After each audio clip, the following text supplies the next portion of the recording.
Hello, welcome to Game Plan with Marcus Hirsch. That's me, Marcus Hirsch of the Daily Racing Form at DRF Hirsch.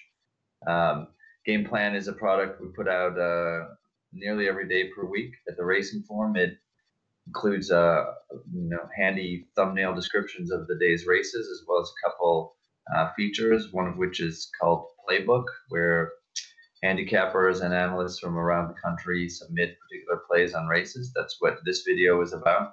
I'm a regular handicapper at several tracks. Now I'm doing Fairgrounds, Delta, and Laurel. And I try to avoid those tracks in my game plan selections because I've already published selections, 1, 2, 3 picks for those tracks. So this weekend, Saturday, March 9th, I have kind of focused on the card of Tampa Bay Downs featuring the Tampa Bay Derby. And the two horses I've selected for play here both did last race at Fairgrounds.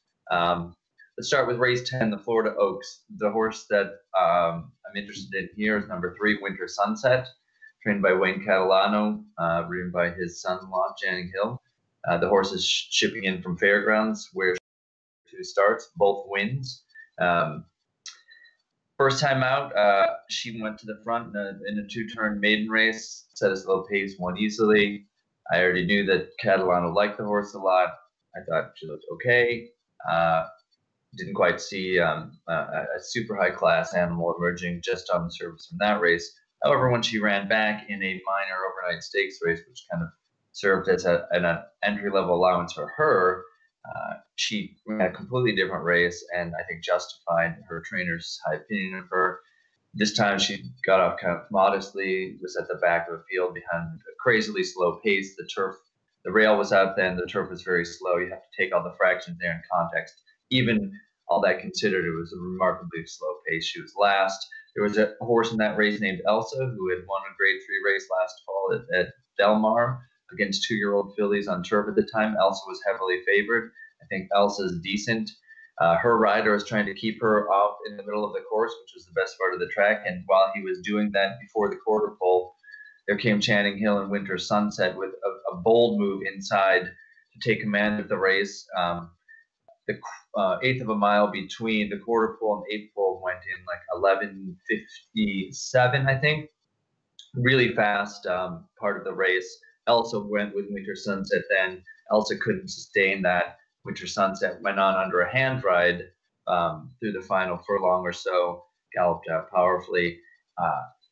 She is the daughter of a Grade 1 turf winner, Winter Memories, who is the daughter of Memories of Silver, another Grade 1 winner on turf.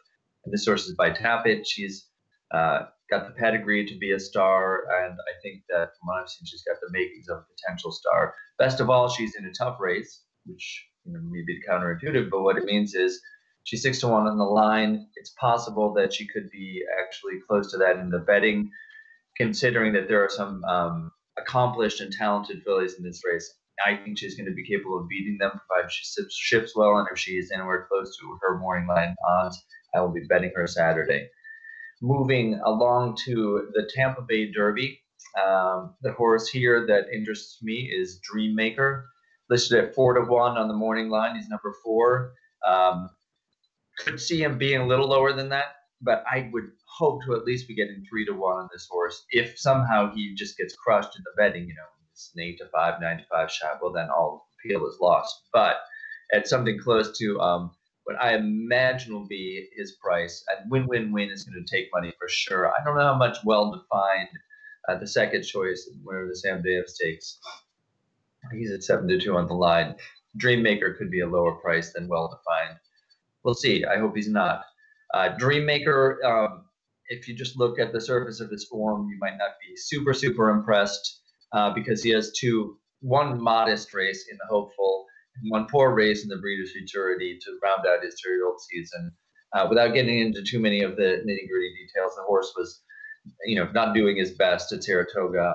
Trader Mark Hasse said he had a foot bruise early in the meet, missed work. He just wasn't coming into that race the right way, and he probably hadn't turned a corner even when he got to Keeneland for the Breeders' Futurity, in which he was eliminated basically at the start. You can just pitch that race entirely. However, if you go back to his first start at Churchill Downs, that was a very impressive win. That's better even than the bare 3 length margin of victory, as this horse clearly wanted to go farther. This was a 5.5 furlong race. Took a little while to get on track, but then just bounded home with beautiful long strides through the home stretch with an excellent gallop out. I know that David Carroll, the assistant trainer for Cassidy, who's based at Fairgrounds and at Keeneland, had this horse last year. I mean, he rated this horse their top 2-year-old prospect. And when he came back to the races following the winter break, he came to Fairgrounds, I think, in January sometime.